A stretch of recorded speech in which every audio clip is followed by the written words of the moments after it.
It's the George Plaster Show. 30 years of the best sports talk in Middle Tennessee. Featuring Tennessee Sports Hall of Famer Watson Brown. And it's a shame it's taken this long to get an introduction for this Tennessee Sports Hall of Famer, Kelly Holcomb, along with young gun Billy Derrick.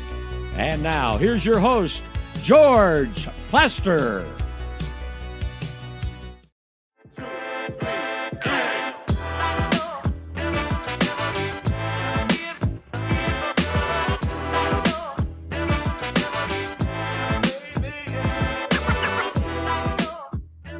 Hello again, everybody. Welcome in on kind of a cloudy, overcast, what is today? Wednesday in Nashville, Tennessee. We are broadcasting, what's the name of the room? Billy, do you remember the room? Clydesdale room. The Clydesdale room. I don't see any of the Clydesdales, I don't either. but we're in here. And later tonight, across the hall, about 600 people will be a part of the Middle Tennessee chapter of the National Football Foundation College Hall of Fame dinner that does some really good things. Probably one of the more underpublicized events going. I think, I can't swear to this, this is my 19th year of emceeing, even though you've tried. Well, you hadn't emceed for 19 years, Yeah, though, have you? Oh, yeah. Now, I know. Have you really? Beginning like in year 5, you tried to take a vote to get me out. Well, I'd like to start that again tonight, especially if you don't get us out by 9. Now wait a minute. Hold on a second. Last year, 8:31. Last year you did really well. Yeah. You showed up late. I did. I had a prior engagement. Right. I mean, what do you want me to do? I wanted to go see my daughter play basketball. Is that a crime? She doesn't care. No, she probably does. She probably plays better if you're not there. I don't think that's true, George. This is the first time we have actually done a show on site together. Correct. And I want to make clear, the folks here at the Franklin Marriott have been very, very helpful. But now I will also say that it was warmer last night at Bridgestone Arena. Yeah, Billy's got it meat locker cold here. I don't think it's that cold in here. Billy, it's freezing, Billy. I mean, they can hang meat house. What are you thinking? Let me Y'all need to grow up. Wow. Let me also say this. I do not enjoy wearing a tux. Okay? And I know some people do. I don't, for the record. It doesn't look super comfortable, I'll say that. But it looks good, though. Do you think, when you wear one, do you think it's super comfortable? No, it's not super comfortable. It's itchy. It's, it is what it is. But years ago, I invested in one. Mm-hmm. I just went and bought one. I mean, it was, it's like it's like $85 to rent one back in the day. And I'm sure it's well over $100 now. So I bought this for $250, I think, 15 years ago. So, I'm still in the same one. So we're good. After the break around 2:20, our president, Wally Conyers, a former Vanderbilt football player, and I didn't realize, 6'7". He's a big fella. He will join us, and I'm sure that you will discuss with him impeachment proceedings for the MC. Correct. You've wanted that for a long time. So if it goes past 9 o'clock, I'm out. You're out. Okay. And you can't let people get up there and talk. We have to have some folks get up there and talk. Right. But when you get the Coach Donnellys of the world, you get myself of the world, when we used to have just total rain and they would have us go up there, you just can't have that. You've got to have a bong. You've got to have something to get us off the stage. Okay. But you've done a really good job the last couple of years. I will say that. I will say that. You've hurried it up. You're like getting people into the seats early, which is a good thing. Now, I had a little help. Wally sort of took command of that a year ago. You got to. At 6:30, we're gone. Boom. We're going. We're rolling. Here we go. We got to get people in their seats, butts in seats, and let's go. Let's start. So, Billy, I'm assuming you have an update. I do. You want to start with oh, good Lord, we do look like hostages. Day 2 in a tux. So, are you going to show the graphic on the Preds? I am. The Preds are currently tied for that 8th spot. But so if they started right now, Kings would get the 7, correct? Yeah. Preds would have the 8. Yes. But they both got 73 points. And the Preds got a point last night. Which was the best thing that came out of last night. Yeah. And St. Louis, Mark McGee talked about that. He said St. Louis is the team that he's the most afraid of right now because they've kind of had the Preds number this year. They still got to play them, right, George? They will play in Nashville in early April. Okay. So one more. That'll be a big one. Yeah. Because St. Louis has kept pace. They're down 6 points, but they're not out of it. If it's baseball, it's essentially the Predators have a 3-game lead over St. Louis and Seattle with, in the Preds case, 19 games remaining. Yeah. They did not play particularly well last night. They had a fluke goal. Some of you have seen it. It's ridiculous that it happened. I don't know what went on in that corner, but the thing so the stanchions stick out a little. Right. I mean, and it boomeranged off it and went in the net.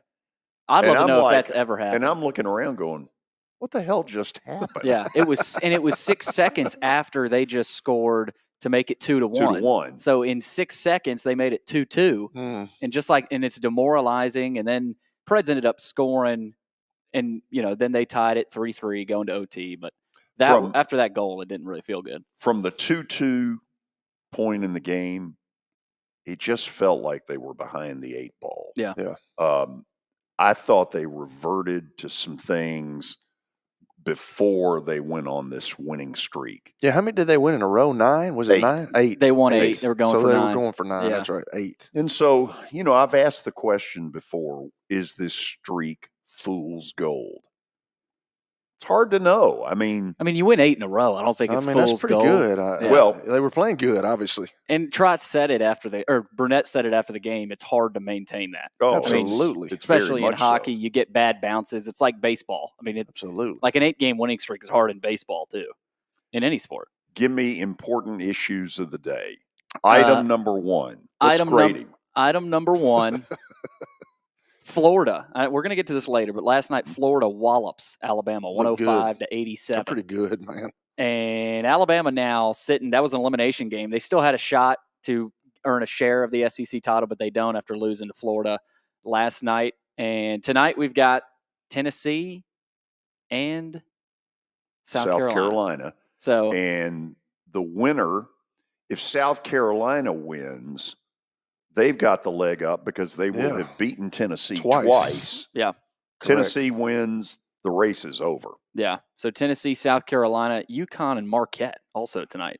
I wish Marquette had the kid Tyler Kolek. Yeah.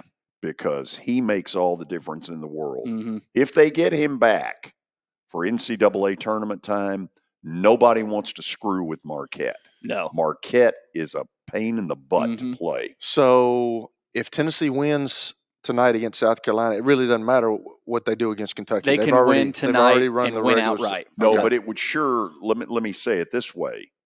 You add Kentucky to that resume. Oh yeah. I want to see that committee say you're not a 1 seed. Yeah. That's true. I've said it and I've asked these guys on the program. If they won those last 4 games, man, they need to be a 1 seed. Yeah, I agree. What more do you need? Yeah, that's absolutely. Yeah. Vandy and Kentucky play tonight at Rupp. That's as far as we're going with that. Kentucky's 17.5 point favorites in that one. Prohibitive. This is an interesting football story in college. Former Mississippi State head coach Zach Arnett is going to join the Ole Miss staff. So Lane Kiffin. Really? I started laughing this morning when I saw that. Okay. So he coached against Lane Kiffin 3 times. Now he's going to coach as an assistant over there at Ole Miss. I'm not sure what he is doing yet over there. He's a defensive guy, of course, right? Yeah. So I would assume defensive assistant of some sort. But that's a big hire to be able to take a Mississippi State coach. It was a strange hire. When he got it under unusual circumstances. Yeah. Tough circumstances. With the passing, of Mike Leach. But the decision to boot him near the end of year 1 seems a little unfair. Yeah, they didn't have a very fun product to watch. I think Mississippi State was just ready to move on, and they gave him a shot, and now they hired Jeff Lebby, and it's kind of the Lane Kiffin style. for 10 games, we're behind you, win or tie. After that, you're dead meat. Ooh, all right, nice shot. We've been talking about the Commanders. You know, what do they do in the draft? Are they going to take a quarterback? You would guess they take a quarterback. But Zach Ertz, tight end Zach Ertz, former Eagles tight end, has signed a 1-year deal with the Commanders. And he's kind of What's he thinking? He's going to get some balls from a young kid. What he's thinking. Exactly. And some money. Yeah. Oh, but absolutely. if he's looking for postseason play, he's maybe not. We just talked about it, man. Everybody's wanting money now. I don't even know if it's a win or lose deal anymore in today's college pro athletics. I mean, it's like, how much do I get paid? Yeah. I mean, the Saban, there's a big article out on ESPN. Who wrote that, George? Chris Lowe is part of it, and there's one other writer. We're going to talk about it at 2:40 because it is really, I mean, the inside story. Yeah, and he sort of says that while it was not the ultimate decision maker, that how his players reacted after the Rose Bowl loss really disappointed him.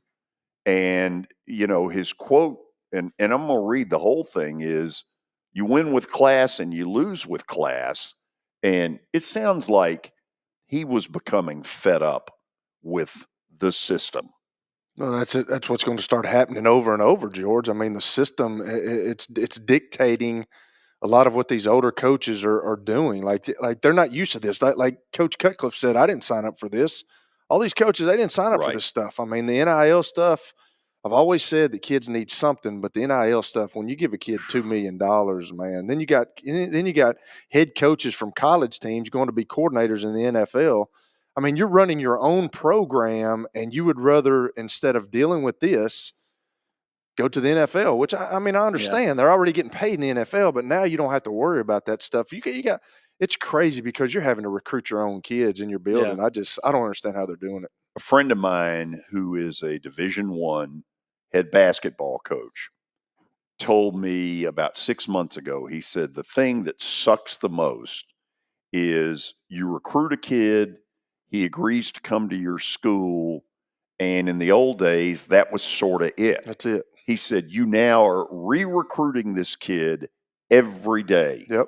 And he said, if you call him out in practice, he said, he just basically kind of flips you the, you know what. Absolutely. They've got leverage now. Yeah, absolutely. Watch me. I'll be in the portal tomorrow. Correct. College hoops, more college hoops. I forgot to mention this at the top, but the ASUN tournament has been wild so far. Last night, Lipscomb hosted North Alabama. They lose by 2 on a buzzer beater. Former Lipscomb Bison KJ Johnson drilled a floater. Lipscomb had just hit a 3 to tie the game with what? 5 seconds. It was about 8 or 9 seconds left, and he got it and just took and there were 3 guys on him. I mean, so they didn't take a timeout. They just went right to it. I don't know how that went in either. Had about 3 guys on him. So North Alabama wins it, and they move on to face, I want to say, Stetson tomorrow. But there were some upsets. Jacksonville beat Eastern Kentucky last night. And if Lipscomb would have won, they would have hosted Jacksonville tonight, or Thursday, I think. Thursday, yes. Yeah, or Friday, whenever. So that hurt. That hurt because, and they've been snake bit most of this season by injuries, but you kind of hoped and you were hopeful that they might make a run, but it just wasn't in the cards for. They had too many injuries, man. They had, the Debo kid got hurt, the J.O. kid, the big tall guy. He's a really good player. He's been out all season. Yeah. And then they had a big guy out last night, so they were down quite a bit. And it was amazing that they went on that run at the end of the season. I think they won last 3 or 4 or something like that. Yeah. So they had a pretty good year. Just injuries got them at the end. So we'll see now. Eastern Kentucky with the 1 seed, they're not getting into the NCAA tournament. No. So that's kind of the tough truth there. As Vital would say, CIT, baby. Probably not going to the NIT. No. That's all I got. As I look at this picture, I see Ted Koppel interviewing hostages with a yellow table. And how are things? Hey, here's one thing. Billy don't know who Ted Koppel is. I don't. Oh, my God. I mean, Google it, Billy. I mean, you're ridiculous. I was listening to Ted Koppel when he was still here. I was listening to something on the drive up here with Ted Koppel. Like, Google it, man. Figure it out. All right, I'll do my homework. And gracious. I think his calling card. I'm Ted Koppel, and this is Nightline. And then the dun, dun, dun, dun. Okay, we'll go to the break. When we come back, our Middle Tennessee chapter president, Wally Conyers, will join us. We are broadcasting live from the Franklin Marriott. Tonight, close to 600 people will be in a ballroom across the hall for our annual banquet. And we'll talk with Wally about some of what goes on, because over the 20 years that I've been a part of it, there are some great stories and some great things that we've been able to do. We'll talk about it next.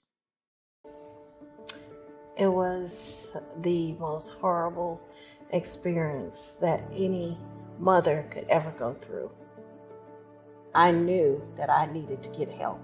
My friend, she immediately said, "You need to call Bart Durham." And you guys were there within an hour.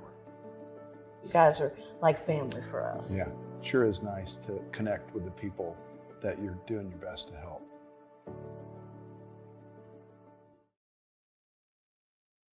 As the trusted premier custom home builder in Middle Tennessee, Donnelly Timmons has over 20 years of experience in the industry. Whether you're looking to build your dream home or renovate your current home, their team will ensure that every client and every remodel is unique, luxurious, and completed on time within budget.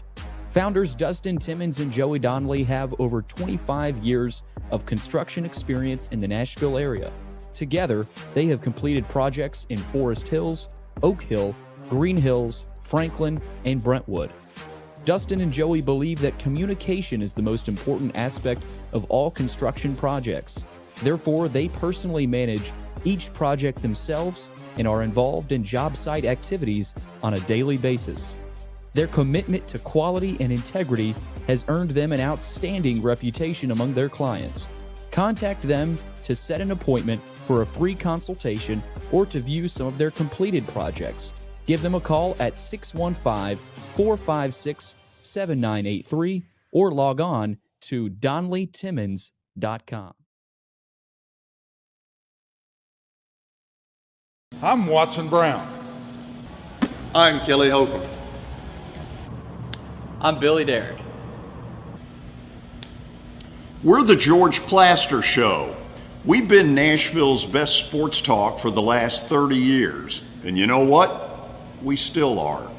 Catch us live weekdays from 2 to 4 p.m. Central Time in Nashville on YouTube, Twitter, and Facebook.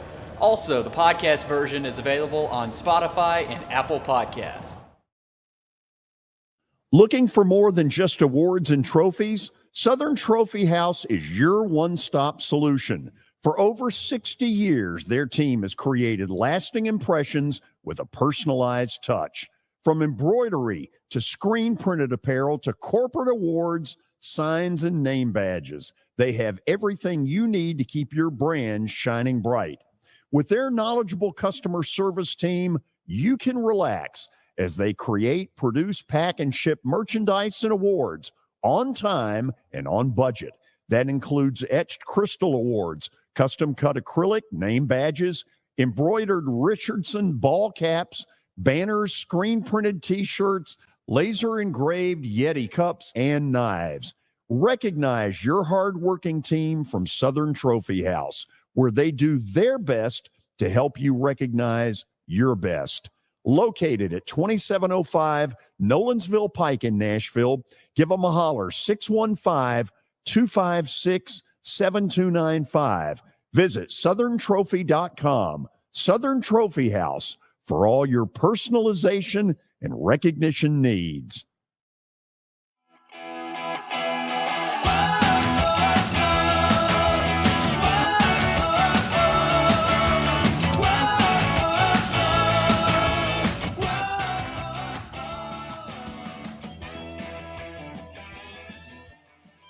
So tonight is the 58th annual awards banquet for the Middle Tennessee chapter of the National Football Foundation and College Hall of Fame.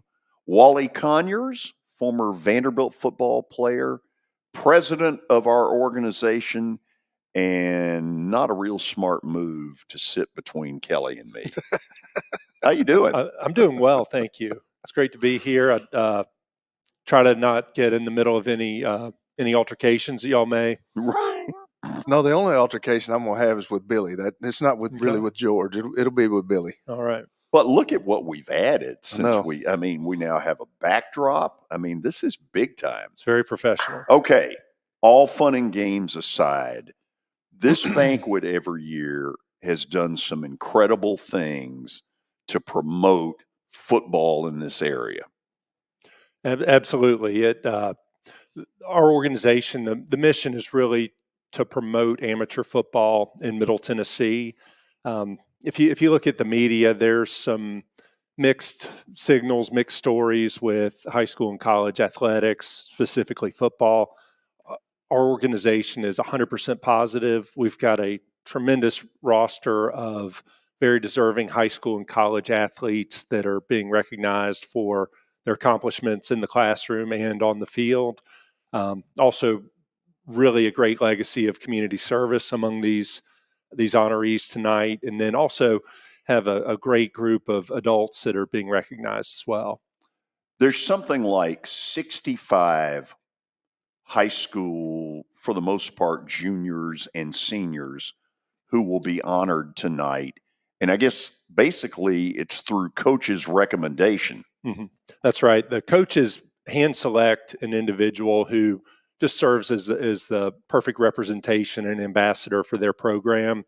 So it's a kid that's good attitude, good performance on the field, good leadership, very responsible in the classroom. Really checks all of the boxes. So we're thrilled to have a group of 70 kids tonight that we're going to recognize. And what we do is we give a award to every school in Davidson County and all of the counties that touch Davidson County that plays varsity football. So each one gets to recognize a player.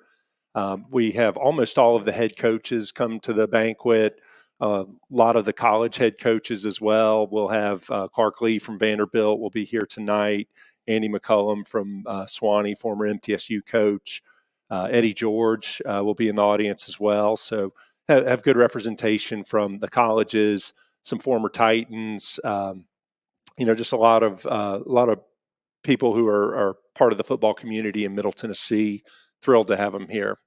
Now, among the awards, and I guess this one's near and dear to me because I knew him, the late great Nashville Banner sports editor Fred Russell, over 70 years as the sports editor of the old Nashville Banner. And so years ago, this group, this chapter, named it the Fred Russell Distinguished American Award. And I think we picked an awesome choice this year. I agree. Chief John Drake, the chief of the Metro Nashville Police Department, is our honoree. He's a guy, Nashville native, went to East High School, played 3 sports in high school, was a captain of the football team, was the homecoming king his senior year.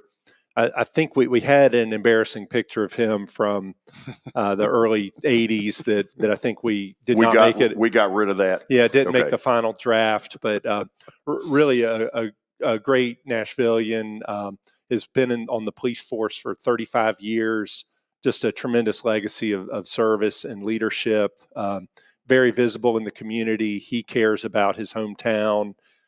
Is really a person, an individual that these kids can look up to and see the success that he's achieved. But if you talk to Chief Drake, the lessons that he learned playing football, wrestling, participating in track and field, really set the stage for the advancement of his career and shaped who he is. And that's what we want to celebrate.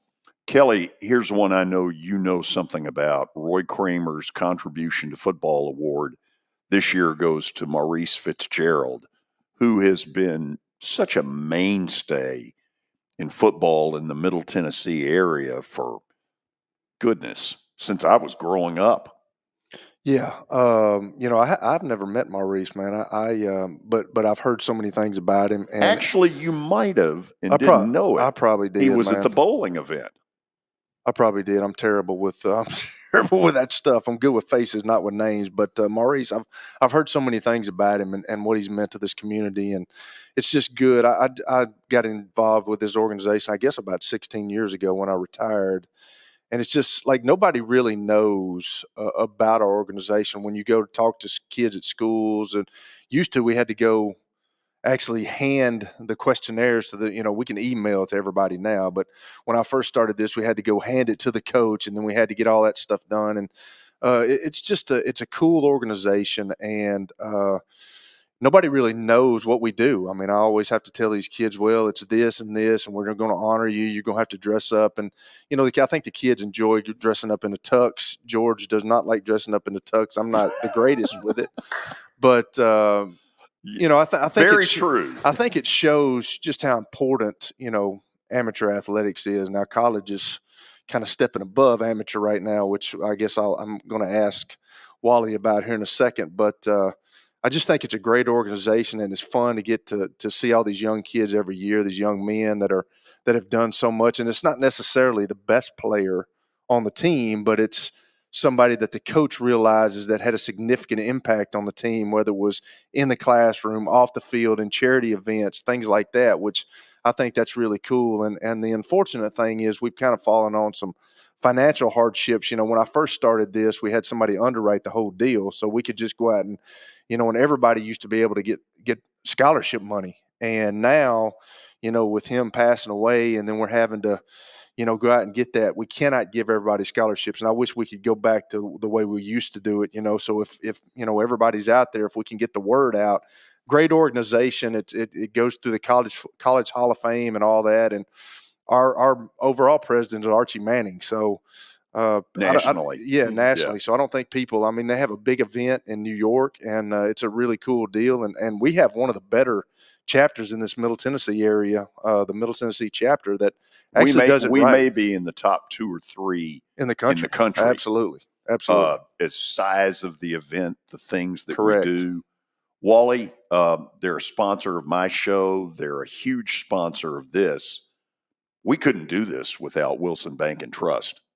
Oh, that's right. They've been a great partner of ours for 3 or 4 years now. They've been the presenting sponsor, and we're blessed to have 2 of Wilson Bank and Trust board employees on our board, and they're really committed to the Middle Tennessee area, and it just is a nice fit for them and for us. But kind of going on what Kelly said earlier, one of my favorite things about the banquet is you get these kids. And some of them will play Division I major college football. Some of them will go on to a professional career in athletics. Most of them, this is it. And they really are celebrated at this event. And I don't think they know the magnitude of there's a little surprise that's kind of fun when they walk in and they say, oh my gosh, there's 600 people. This is a big room. Yeah. I'm getting a nice wooden plaque that's really special. It's not just a piece of loose leaf paper with my name on it. It's a real award. They look around, they see some of these professional athletes, they see these adults that are also either being recognized or just participating in the event, and it really is special because some of these guys are, it is a mixed bag. You have some guys that were all state, that were all region, and then others have never been publicly recognized for their football playing or for their academic achievements. And so it's really, really special to me to see that. We have had over the years, and for me, I think it's 19, can't swear to it. It's been a few. We have had some real tear-jerker stories of people that we have honored who have overcome obstacles, overcome life challenges, that are incredible. Mm-hmm. We had a story a couple of years ago from my town in Murfreesboro, Baylor Bramble, who ended up passing away, which was unfortunate. But he got injured on the football field, and he had, I think, I can't remember, but it was something brain related. And then his parents tried to, get him in rehab and do all that stuff. And that was a tearjerker moment that night. And it's unfortunate that Baylor sustained, he succumbed to all that, in a couple of years after he got honored. But just things like that, it's really cool. And that's what this organization represents. It's we got some really good people that are on the board. And it's just fun to see, like Wally just said, these kids have no idea. And they come in there and they're like, whoa, and it may be the first time that they've ever dressed up in a tux, maybe the last, but at least they get to do that tonight. One that stands out for me is when we honored the former Titan, Tim Shaw, who has battled ALS. Right. That one, there wasn't a dry in the house. You could also hear a pin drop. No, it's just another one of those stories that, he's gone through so much. It led up to, how he was coming back in the offseason. He just felt different, and like he got in the weight room and he was not as strong as he was the year before. And then, the strength coach started figuring something out, and it was just, that was another tearjerker with him because, he had played professional football. And you don't think professional football guys, we feel like we're unstoppable at times. And then when you see something like ALS and what happened to him, man, it was just it was cool to be able to honor him. And that's another cool thing, that we get to honor people that are really deserving of these awards. Yeah. One individual that stands out to me was our Admiral Lawrence Award winner from about 5 years ago, Harrison Smith. Oh, yeah. From Brentwood Academy. Yeah. He was a kid, phenomenal student. He was a punter in high school. I think he also played a field position, but he lost his father his senior year, had some younger siblings, really overcame a lot, ended up walking on at Vanderbilt University and took over as their starting punter. I think maybe his junior year. So ended up with a great college career, but we were able to give him a partial scholarship to help with that, with his education. He's currently in medical school right now, I believe, but he's a great example of someone who, just a lot of determination, really well-rounded kid, and to see someone like that succeed is really special. As I look through some of the awards, I'll read out a couple of them. Boots Donnelly, University Scholar Athlete Award. Charlie Hawkins, who was one of the founders of this, high school scholar athletes. Joe Warden, Jack Redgren, Courage Award, both longtime trainers. My friend, and I miss him dearly. We have Rick Region, Community Volunteer of the Year Award. Chris Casasanta, who won the award a year ago, will be one of the presenters of that. Bonnie Sloan Courage Award. Some of you may not know this. Bonnie Sloan, who grew up in this area, believe I'm right, the first NFL player who played with the disability of being deaf. Yep. Think about that. Yeah. I can't imagine that, man. You see Bonnie every year, and you see all these guys that get his awards, but I can't imagine when they told me that the first time when he was up there presenting it. I think he gives a jacket for his award? Yes. Yeah, he gets the award recipient gets a jacket. But the first time I ever heard about that, I'm like, this dude played, and he was deaf. Mm-hmm. I couldn't believe it. Unbelievable. And you wanted it to be that way when you were in Cleveland at times. That's right. Turn the switch off. Well, I told somebody the other day, I got cheered by 80,000 people. I came back out on the next series and threw a pick, and I got booed by the same 80,000 people. That's how that goes, man. They move quick, don't they? It's, what have you done for me lately? Wally, this is going to be a great night. Appreciate your coming by here to talk a little bit about this. It is such a worthy cause, and we want people to know what's going on here because it's really good stuff. Yeah, we're excited for tonight. A couple of themes that you'll see this evening. Pearl Cone High School is going to be celebrated for their undefeated state championship. The Volunteer of the Year is going to be their announcer, Orlando Pender. Some people know him as Catfish. If you've ever been to a Pearl Cone game, you know who he is. Maurice Fitzgerald. Whoa, even Billy appeared to know who he was. Yeah. Oh, wow. Billy don't know much, but he knows that. This has to have been then in the last 2 or 3 years. Yes. Go ahead. Yeah, you also have Maurice Fitzgerald, who is a former Pearl Cone head coach, won 2 state championships there. Some of the kids, I think every one of the high school kids was a all-region player for their respective region. A couple other themes, just a lot of real deep community service activities among all the kids. DeAnthony Lanier from East High School is being recognized as the Metro Public Schools Football Student Athlete of the Year. He's a guy led East to 3 straight state championship games. Great wide receiver there. Garrett George from Friendship Christian, 2-way starter there. Outstanding student, led them to 2 state championship games. Cody Williamson from Centennial scored a perfect 36 on his ACT. Also an all-region defensive back. Bryce Jezik from Lebanon High School, one of the top all-around athletes in the state. He has a really neat story. Lettered in football, basketball, and baseball as a freshman at Lebanon. Which, oh wow, not too many at a big, pretty good athlete like that. He can play ball, but he broke his ankle right before his junior football season.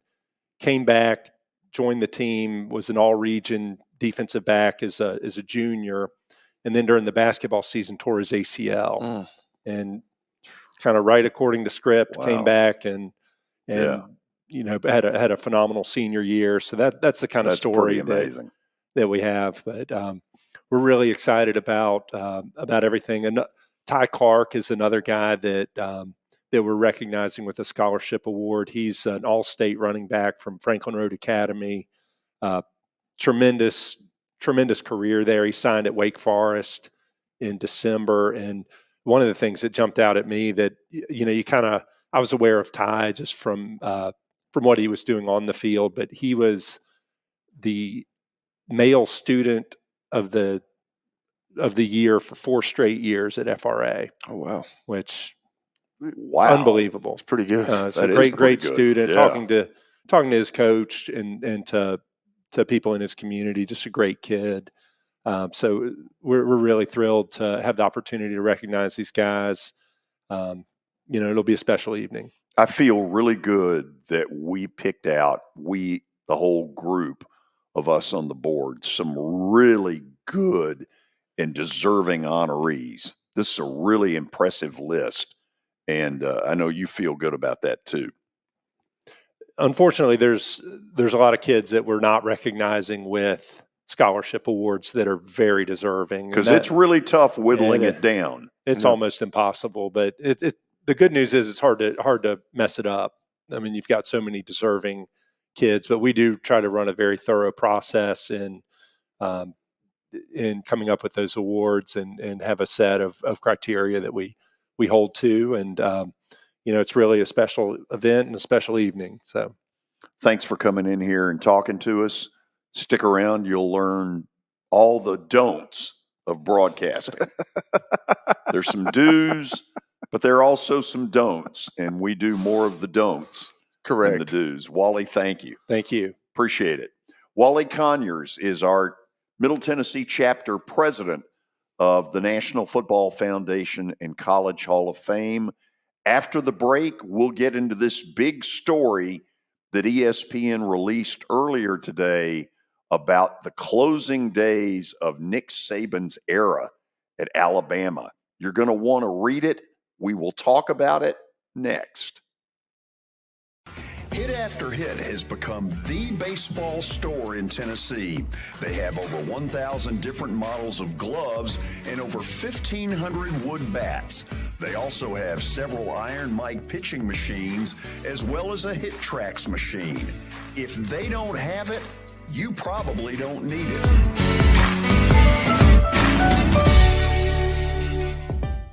We're proud to call Hit After Hit the official shirt provider of the Plaster and Friends Celebrity Bowling Night.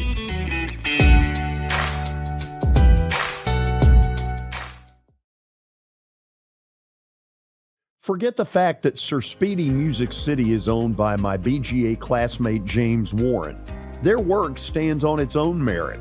James and his staff do incredible work, as evidenced by the huge banners at the Plaster and Friends Celebrity Bowling Night. If you're looking for quality to help your marketing and business communications, and you want it at a reasonable price, these are your folks. Call them at 615-832-9511 or go to print at sirspeedymusiccity.com. And be sure to tell them Plaz sent you.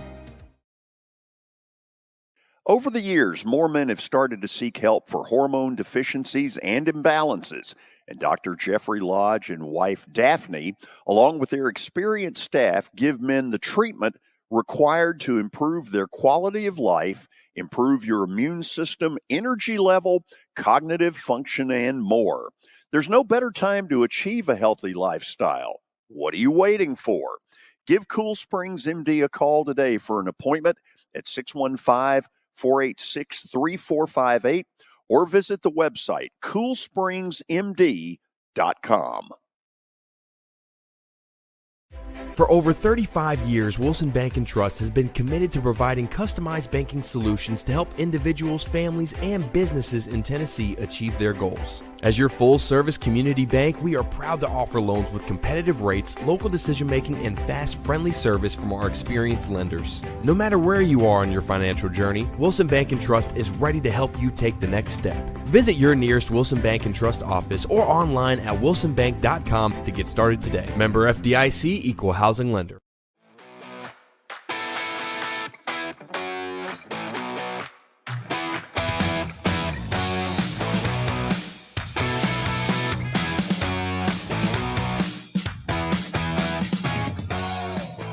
So you're going to hear a lot of talk over the next 48 hours about the story that ESPN has released. A good friend, Chris Lowe, wrote this. He's always had a very good relationship with Nick Saban. So here's one of the things that comes up. The story is about the closing days of the Nick Saban regime at Alabama. And in here is one particular long deal that I'm going to read. Not only was Nick Saban upset about the way his team played, talking about the Rose Bowl loss to Michigan, he was especially disheartened about some of the things that happened afterwards in the Rose Bowl locker room and back on campus when he met with some of the players. He goes on to say, I want to be clear that wasn't the reason as far as stepping down, but some of those events certainly contributed. I was really disappointed in the way that the players acted after the game. You got to win with class, you got to lose with class. We had our opportunities to win the game, and we didn't do it. And then showing your ass and being frustrated and throwing helmets and doing that stuff, that's not who we are and what we've promoted in our program. And then Saban goes on to say it became even more apparent to him that his message wasn't resonating like it once did. Wow. That's yeah, I don't know. I just think it's more to come is what I think, George. I mean, that's I don't know. He's had such a unbelievable run at the University of Alabama, and they did it. Of course, I'm not behind the scenes. I don't know, but it just seems like I remember a story of I had a buddy that knows a guy that played at the University of Alabama, and it said like one of the signs like you can't go past this point, and he thought to himself, well, I played here, I can go, and then he ran into Nick Saban, and Nick Saban would like kind of got on to him, said, we don't do that here. We do things right here. And just listening to that, what he's saying, it's too bad because I think that's the way college sports is going to go. I just said it, when we were talking before the show, I'm not sure young men now worry about winning and losing. I think it's all about getting paid. And that's happened so quick. Like the NCAA spent decades and decades and decades of trying to keep that out of the game.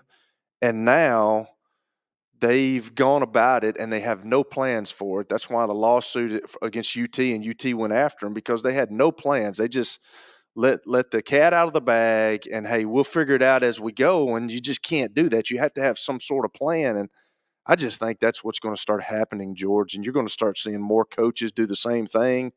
Now, these new age coaches, they get into it, they might have a better beat on it because they've grown up in this age.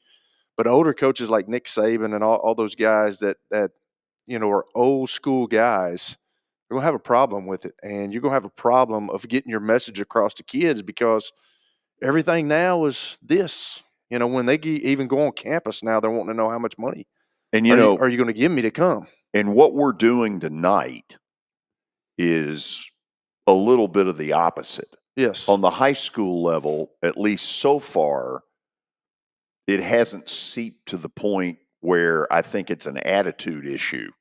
At least I hope it isn't. But I'm with you.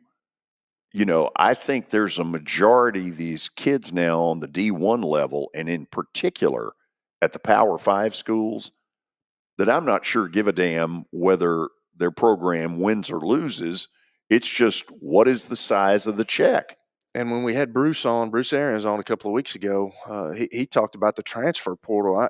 I'm kind of with him. I'm kind of worried about the transfer portal. I've always said, and I've said this for 1,000 times on this show here, I've always said that young men, they needed something, because the guys that I played with, some of them came from bad backgrounds and they didn't have much money. Scholarship's great, but like, how am I going to take a girl out to the movies, or take a girl out to eat, or get gas, or do things like that? They need something. But like, when you're paying a kid $2 million a year, or the Bronny James, like you're talking about, I mean, I know he's LeBron's, but $6 million. I mean, it's no more amateur ball. It's professionalism. And then the transfer portal, as Bruce alluded to, like, there's no competition going on anymore. Like, if you're scared to compete and you don't want to compete and you think the coach is mistreating you, or the other kid beats you out, well, you can be a disgruntled employee and say, I'm going to go in the portal. That dude didn't give me an honest opportunity. And it's going to make, like Tom Moore said, my old offensive coordinator, he's like, it's going to weaken the National Football League. It's going to weaken professional sports, because when these kids go to a professional team, they get drafted and competition smacks them in the face. What are they going to do? They're going to give up? They're going to quit? I don't know. I don't know where we're at right now. I'm not a big fan of, but with that being said, John McClain said it. I mean, college football, professional football is some of the must-see TV right now, and it's at the highest level it's ever been at. I thought it was interesting, too, about Saban. He said he grew weary of churning through assistant coaches every year. That was a big key for him, I promise you. Yeah, and we talked about, we would talk about that. Here's another OC. Which is interesting, though, Billy, because some of that's a compliment to him. Yeah. If you ended up on Saban's staff, it was pretty much, unless you were a complete screw-up, it was a guarantee you were going to get a head coaching job. Yeah, we joke about the halfway house and, kind of revitalizing Lane Kiffin and Loxley. I mean, Butch Jones. Yep. There's so many examples. But Tommy Rees was Saban's 7th OC in the last 11 years. Yep. So, there were nearly entire overhauls after almost every season. And he said, people wanted assurances that I was going to be here for 3 or 4 years, and it became harder to make those assurances because of combining NIL, the portal, all these players coming to him and asking questions. And then you got the assistant coaches, what are they going to do? I think it was just a combination of a lot. But that assistant coach thing was interesting. It was like, okay, it's kind of finally starting to catch up. He is Nick Saban, but still, I mean, that's hard for any head coach to have to deal with all that churning of assistant coaches, even if you are Nick Saban. I think he can give himself a pat on the back from what he did last year. I mean, everybody. It might be his best coaching job ever. Absolutely, because they went to South Florida and they stunk it up. Mm-hmm. And, the Jalen Milroe kid had not played good. They benched him for that game. And then, I mean, they make it to the Final Four.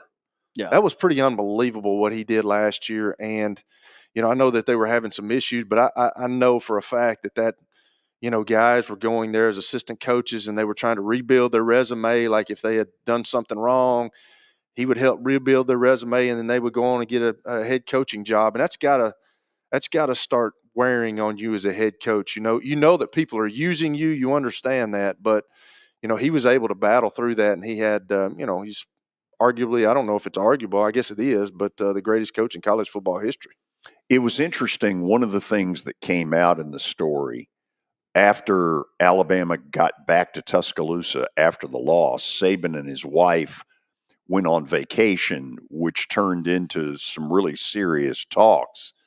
Talk to Bill Parcells in Florida. Is that what you're talking about? Yeah. Yeah, which is really interesting that of all the people he could pick to talk to, it was Parcells who probably said something to the effect of, if you can't buy the groceries, don't go to the grocery store. One of the all-time great quotes is, what is it? They ask you, you are what your record says you are. No, but he said something, wasn't it? They ask you to cook the meal, but you're not allowed to buy the groceries. Oh, correct. Or something. Yes, yeah. So, they want you to cook the meal, but you can't buy the groceries. So Greg Byrne at Alabama, and I guess all this went down, I think, on a Wednesday. And so it comes out that night he reached out to Joe Namath, Mark Ingram, Jalen Hurts, and Devontae Smith. And he says, not to discuss candidates, but it was more, what would you think if you were in my shoes? Oh, really? Yeah. And that's an underrated thing with all the investment that Nick Saban gave. That gave way for investment from former players. And Alabama, I think, is still in good hands. We talk about it's going to be hard to replace Nick Saban and do the similar things. But just because of how he built the program, would you agree it's going to be harder? It's never going to die, but it's going to be harder to really derail it than it is to uphold what Saban was doing because of that foundation. That's what I was going to ask y'all. Do you think it can be done again in today's new rules? Good Lord, no. And in fact, I'll go back in history on this one, Billy, before you were born. When Bear Bryant died shortly after the final game in the Liberty Bowl, Ray Perkins had been named his successor. Then Perkins left to go to the Tampa Bay Bucks, and I've always believed if Bear Bryant had known that that Perkins would bolt, I don't think he would have given him the job, but that's just my opinion. Bill Curry comes to Alabama. He's second on this list of 5 or 6. And what level did Alabama sink to? In 1987, think about this. My Memphis State team beat Alabama. We beat them 13-10 in the Liberty Bowl. And we were pretty athletic. Now, we didn't have a very good offense, but we could flat out run to the football. We had beaten Ole Miss earlier in the year. Vandy had to rally from 17-0 down with Watson Brown as the head coach. Think about that. Memphis beat Alabama back then. It took, I want to say, 4 coaches before they got to Gene Stallings, who won a national title either in, I want to say, 92 or 93. They churned through a few. One who didn't last very long, Mike Price. Mike Price.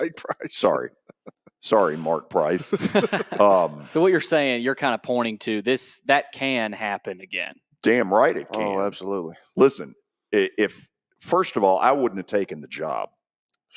I don't know. That's why I said that Kalen DeBoer's got some big gonads, man, because you're going after somebody's got to be that guy. You got to want it, but I think he's a pretty good coach, man. I really do. I like the things that he did at the University of Washington. He was offensive coordinator at Indiana. He brought Penix with him. Seems like a cool customer. Yeah, he does. He seems like he's ready to handle this new age of college football.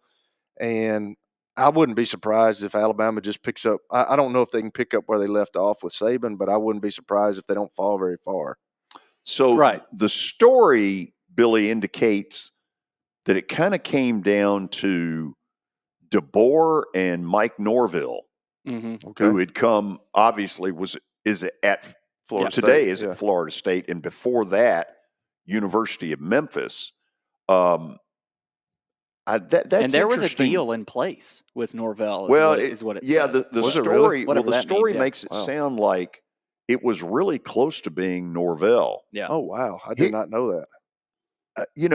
In trying to think through, would they have been 1 and 2 on my list? I don't know, because obviously there was a day in time where Dabo Swinney was number 1 on the list. I think Dabo probably got to a point where he was like, I've got a pretty good program. Why do I want to fool with that? Why do I want to go after him? And I beat him a couple of times in the national championship. So, yeah, I'm with you. I think that's probably what he thought about doing, but then he thought about, like, I've built this thing myself here at Clemson, and I can't see me doing it. Well, Dan Lanning was the guy everybody was talking about. But Lanning shot it down really early. Yeah, and then Sark kind of after that, and then Norvell, right, and then DeBoer. What was funny in it, Jimmy Sexton is a friend of mine from back in that Memphis State year. And Jimmy apparently was the agent for every last candidate. He's got all of them. It's unbelievable. He made new deals basically for all 3 of those guys. He's got all of them. It's amazing. Yeah, but if you're like Mike Norvell, you've kind of started something there at Florida State, and it seems like, the way that the college game is trending, I don't know if the Alabamas of the world can sustain what they did for a long time with Saban. So, I mean, why go there now? You're following him, and I think with the transfer portal and with all this stuff, if I got money to pay these guys, and Oklahoma and Texas, correct. And DeBoer, who if he stays at Washington, he's going to the Big Ten, where you're kind of Washington. They were going to go downhill. I mean, they were losing everybody. He saw it.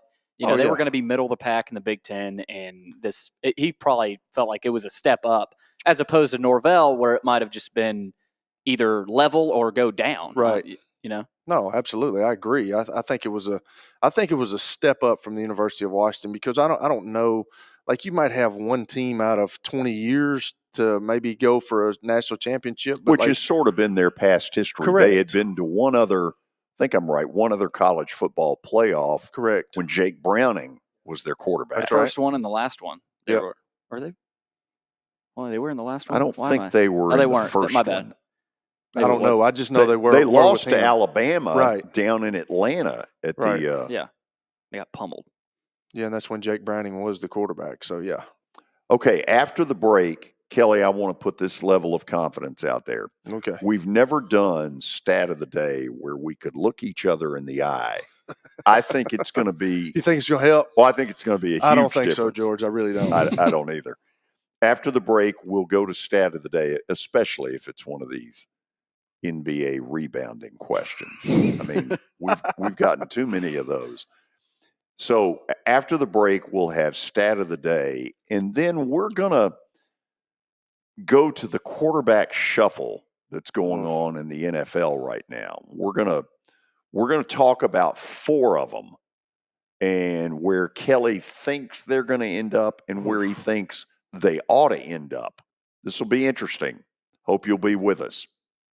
Venture Express has been helping people in this area for more than 40 years. They're headquartered in Murfreesboro with over 30 years of dedicated fleets involving production, manufacturing, and corrugated experiences. They're an asset-based company with over 700 tractors, 4,000 trailers, and 800 drivers. If you need their help, dial them up 615-793-9500 or log on to ventureexpress.com. You were in a crash. Yeah. Your kids were in the car with you. We're very lucky to even be telling this story to you. Nikki treated us like family, and she was very caring and loving, and I'm just so grateful for that. She was somebody I could trust, and being a veteran, that's so important to me. My kids are going to have a better life now because I don't have to worry about those expenses that we were out. Your family has really created a legacy of trust, and I would recommend you to anyone. Star Physical Therapy was established in 1997 with one great mission: to serve. If you're hurting, don't wait to receive physical therapy. You don't need a referral to see their physical therapist, and early morning and evening appointments are available. Make the call to 615-673-1420 and get rid of that pain. Star Physical Therapy, the official health provider of Football Friday. You were in a crash. Yeah. Your kids were in the car with you. We're very lucky to even be telling this story to you. Nikki treated us like family, and she was very caring and loving, and I'm just so grateful for that. She was somebody I could trust, and being a veteran, that's so important to me. My kids are going to have a better life now because I don't have to worry about those expenses that we were out. Your family has really created a legacy of trust, and I would recommend you to anyone. Convenience and value, two words that we expect when we do business. Our goal at JHA Company is to deliver just that, both to our school partners and to our customers. Whether you're purchasing photos, yearbooks, class jewelry, letter jackets, school spirit wear, or senior graduation products, we strive to make the experience easy, convenient, and cost-effective. Find out more at jhacompany.com or call 615-867-6345 for more information. JHA, one source, one company.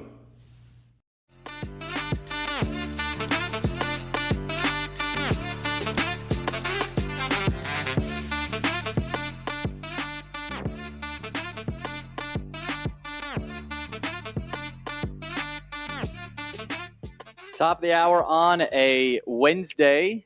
We're talking NFL coming up next. But first, stat of the day brought to you by John English Antique Sports and Cards. You can find them out in Shelbyville. They're open during the week, Tuesday through Friday from noon to 5. And Saturdays from 10 a.m. to 5. Give them a call, 931-492-4304. All right, let's see what Matthew's got cooked up here. During Nick Saban's time at Alabama, there were only 2 times where the national champion was not Alabama. And the team that won the championship didn't beat Alabama during the season. Who were these 2 teams? That's a confusing question there. Yeah, I'm not sure I get. During Nick Saban's time at Alabama, there were only 2 times where the national champion was not Alabama. Okay, we're talking Clemson under Dabo. Ohio We're State. talking Georgia. No, he ripped Ohio State. Yeah. Georgia under Kirby Smart. Kelly, I think this is a walk in the park.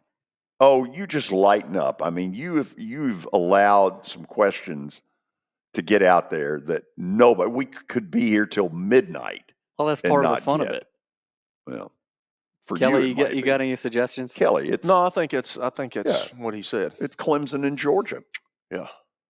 Florida State. No, Florida State and Georgia. No, Clemson beat Nick Saban. Correct. And he didn't play him in the regular season. I mean, I'm sorry. So Clemson never played. They never played Alabama in the regular season. I don't think so. No. And so in this fact, should definitely. So this should be 3 teams instead of 2. Yes. Okay. Now, so I'll give Matthew a call about that. Yeah. What does that mean exactly? Make sure you'll give him a call. He corrects it. Can't make the same mistake So twice. our research department. I don't remember the Florida State. Florida State beat Auburn. They beat Auburn, yeah. Beat Auburn, and it was Jameis Winston. Correct. On a late drive at the end of the game that got them their national title. If you remember, Clemson beat Alabama, and then there was the year where the first meeting between the 2 teams, I think I'm right, Saban onside kicked. Yes. After scoring a touchdown. That was against Clemson. Yeah. Yeah. And so the one time I've ever interviewed Nick Saban, I asked him, I said, when you made the decision to onside kick, you had 4 national titles under your belt.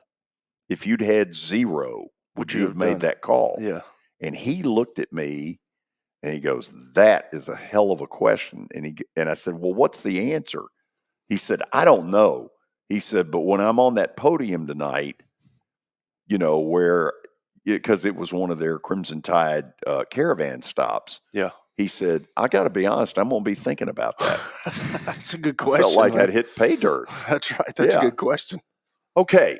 So we transition as we welcome all of you into the 3 o'clock hour. Yes, we look like hostages.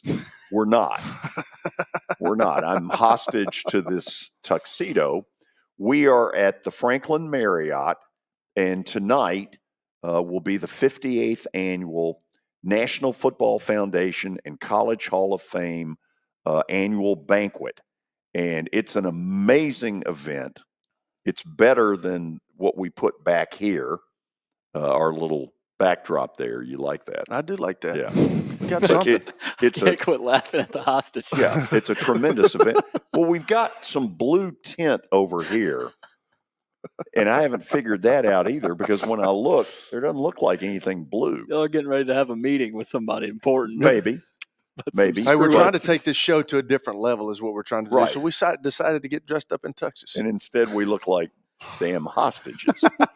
So there are 4 quarterbacks in the NFL right now that are really interesting test cases of what's going to go on as we approach all this free agency stuff. Yeah.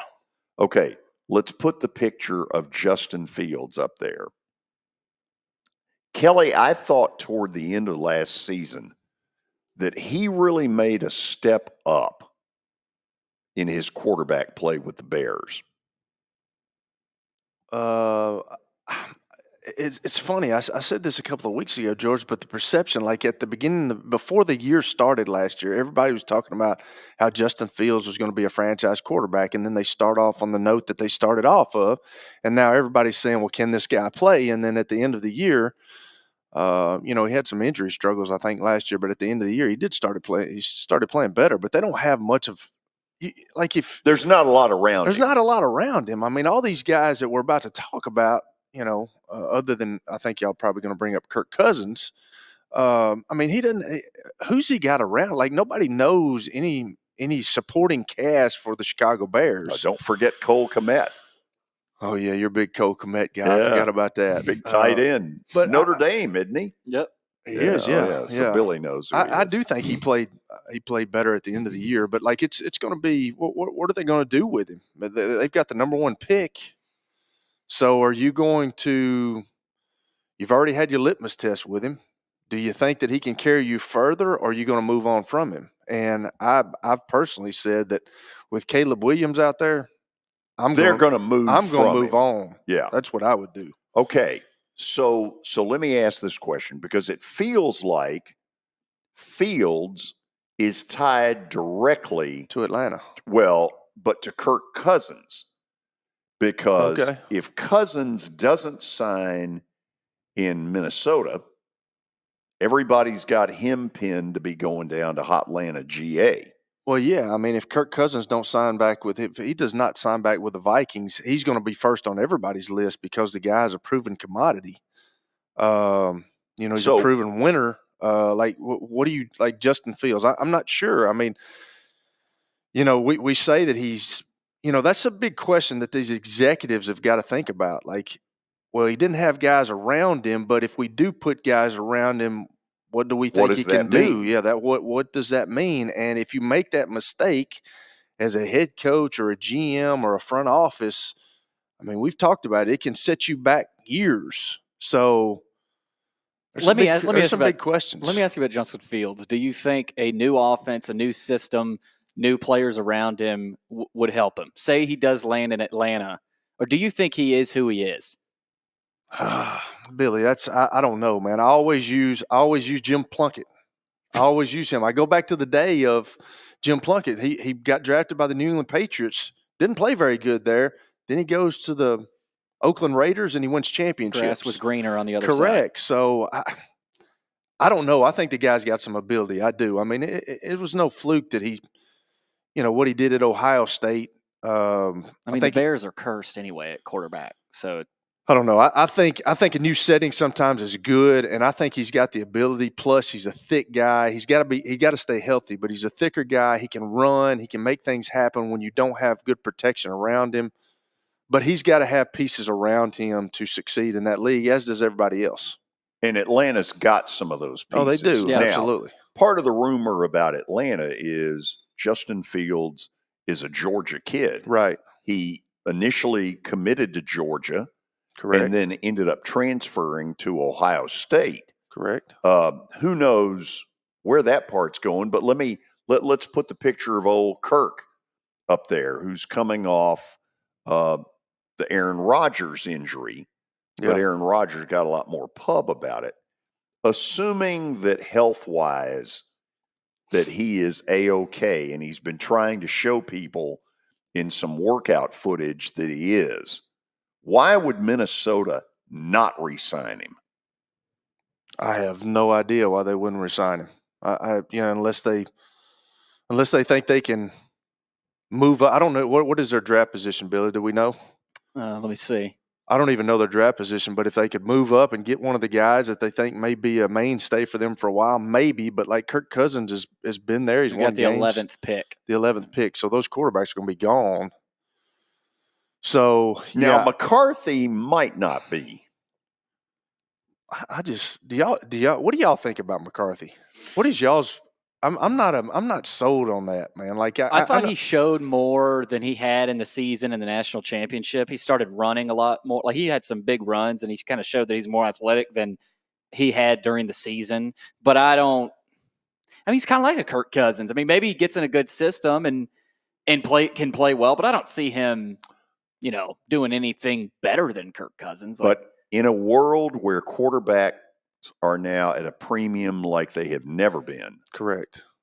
This kid is going to be a first-round draft pick because there are so few of them out there. Now, whether he's, it doesn't appear he's at the level of the top three.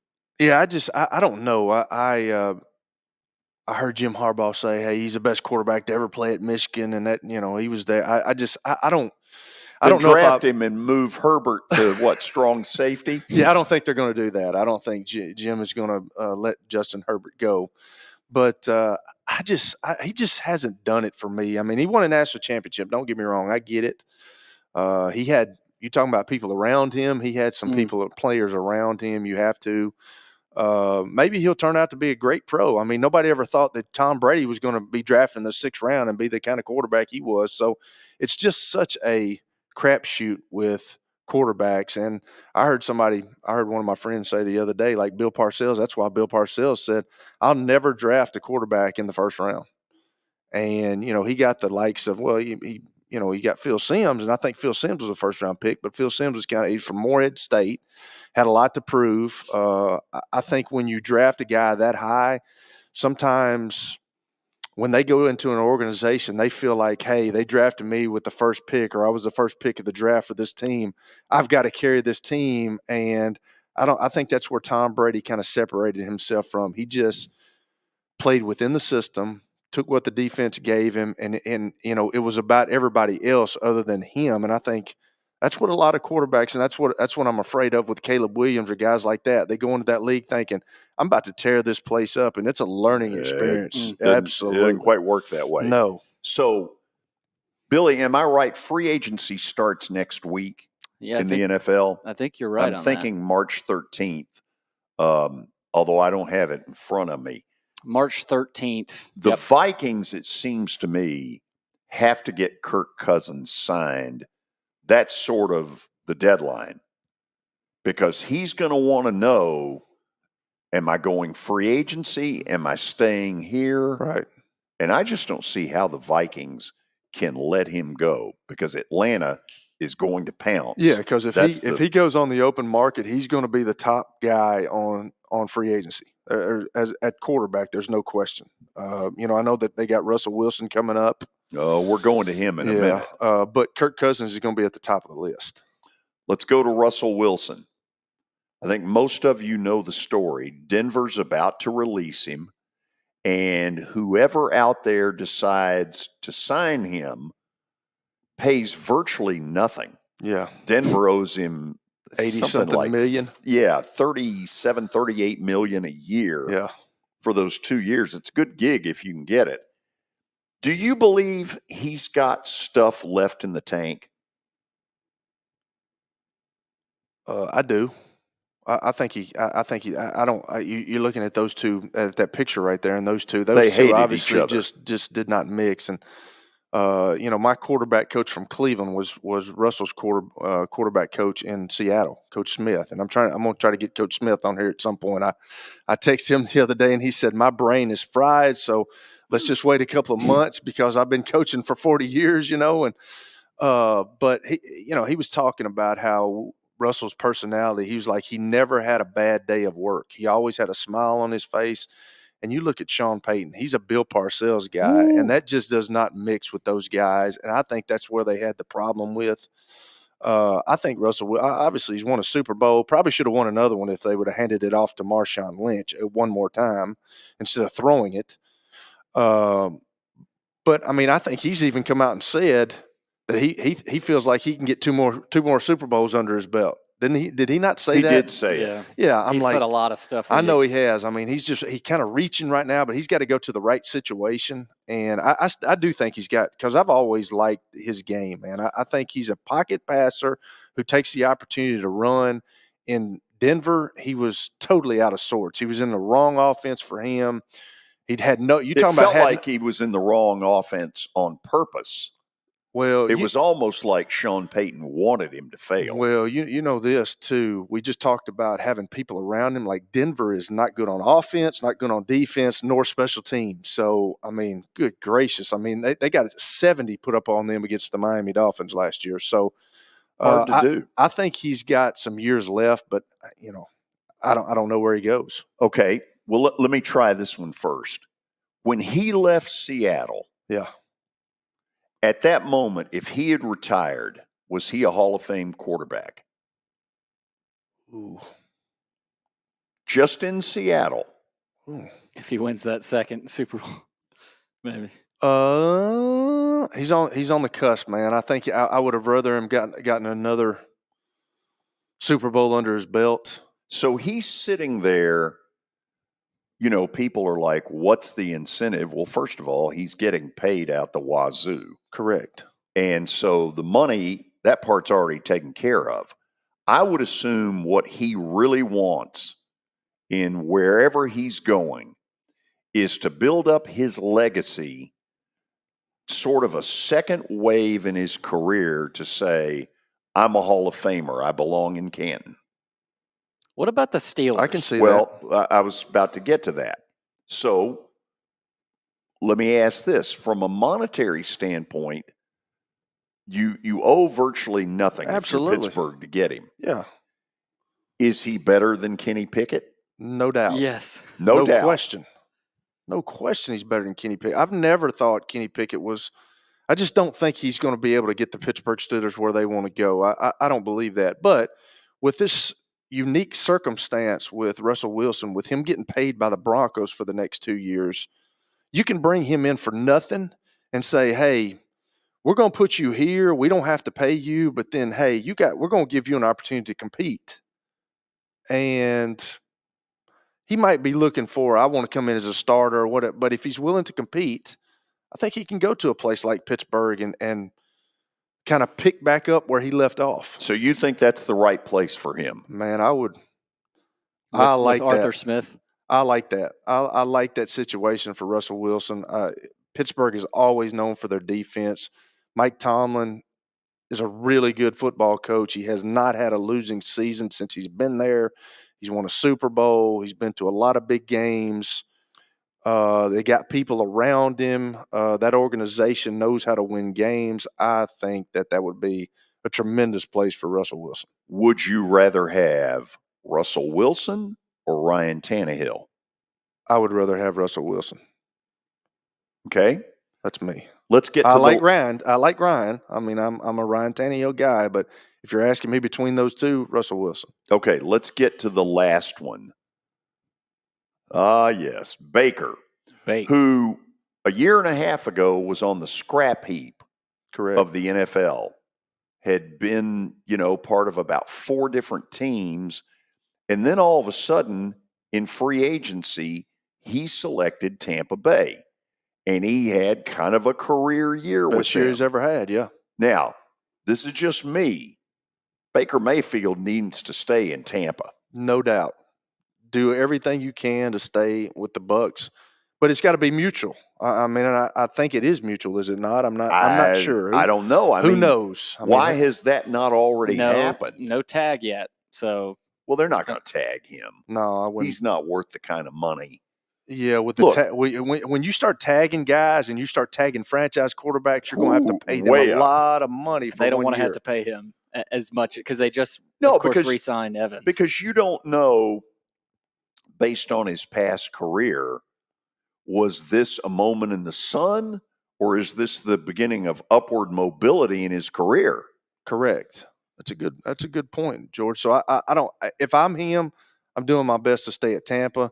Now, what are they going to do behind closed doors? I mean, are they talking about maybe drafting a quarterback, or maybe, moving up to get one of these guys and letting Baker kind of be the stopgap right there for him to come in? I don't know, but you can't. No, he's not ever going to get franchise tagged with the turbulent career that he's had up until this point. And last year he played really good. And I've always, when he was coming out of Oklahoma, guys, I thought he was really good. I mean, and when he went to Cleveland, I was all about it because that's one of my former teams, and guys play for that guy. I mean, he's kind of a people rally around. Absolutely, him. He's a blue collar guy. The guys love hanging out with him. I'm sure the linemen love him. He's he'll get in your face and headbutt you without a helmet. He's kind of crazy like that.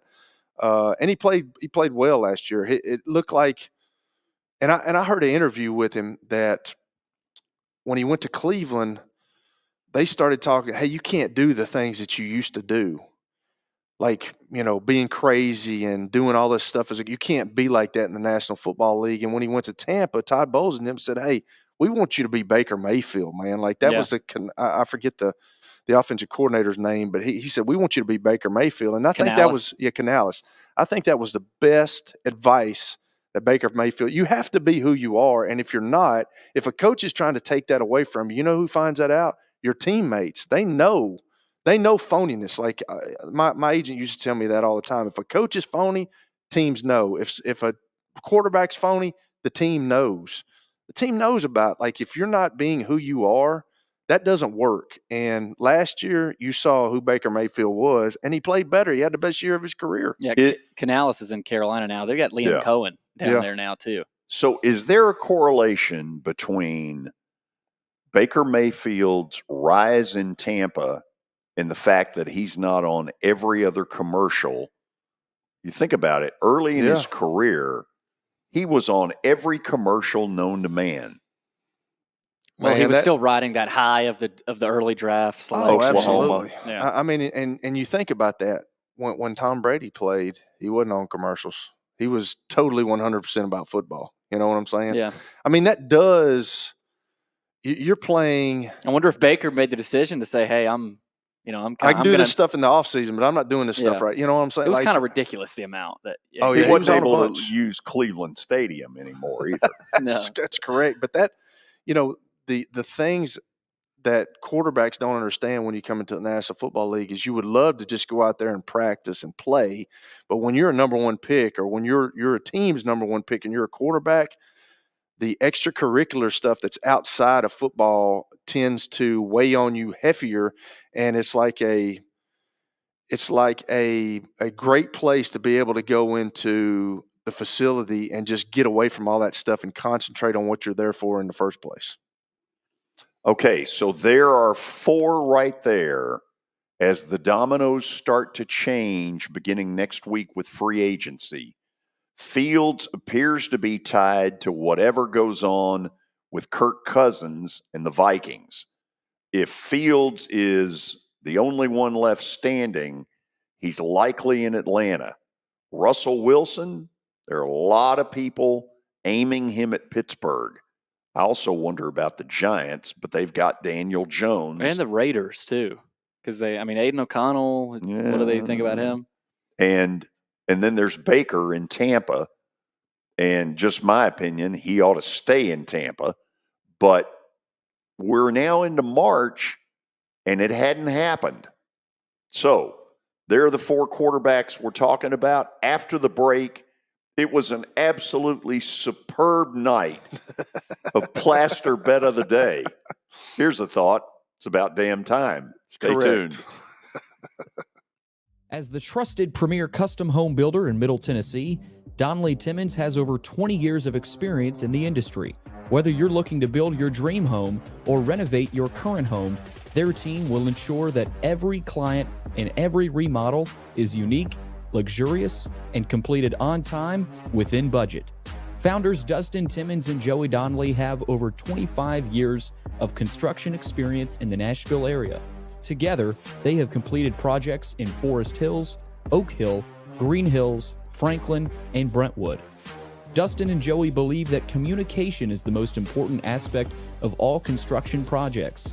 Therefore, they personally manage each project themselves and are involved in job site activities on a daily basis. Their commitment to quality and integrity has earned them an outstanding reputation among their clients.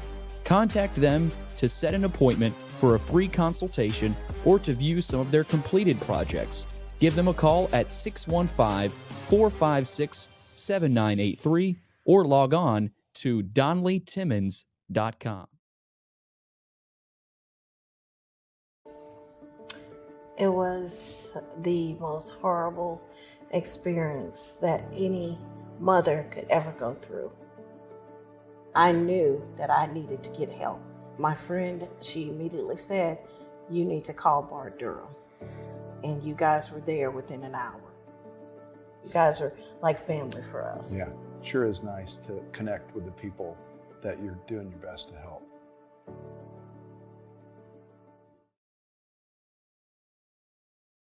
The George Plaster Show is Nashville's best sports talk, 2 to 4 p.m. Monday through Friday on Twitter, Facebook, and YouTube. There's a podcast version available on Spotify and Apple Podcast.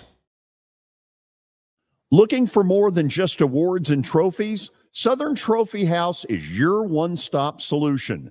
For over 60 years, their team has created lasting impressions with a personalized touch. From embroidery to screen-printed apparel to corporate awards, signs, and name badges, they have everything you need to keep your brand shining bright. With their knowledgeable customer service team, you can relax as they create, produce, pack, and ship merchandise and awards on time and on budget. That includes etched crystal awards, custom-cut acrylic name badges, embroidered Richardson ball caps, banners, screen-printed T-shirts, laser-engraved Yeti cups, and knives. Recognize your hard-working team from Southern Trophy House, where they do their best to help you recognize your best. Located at 2705 Nolensville Pike in Nashville, give them a holler, 615-256-7295. Visit southerntrophy.com. Southern Trophy House, for all your personalization and recognition needs.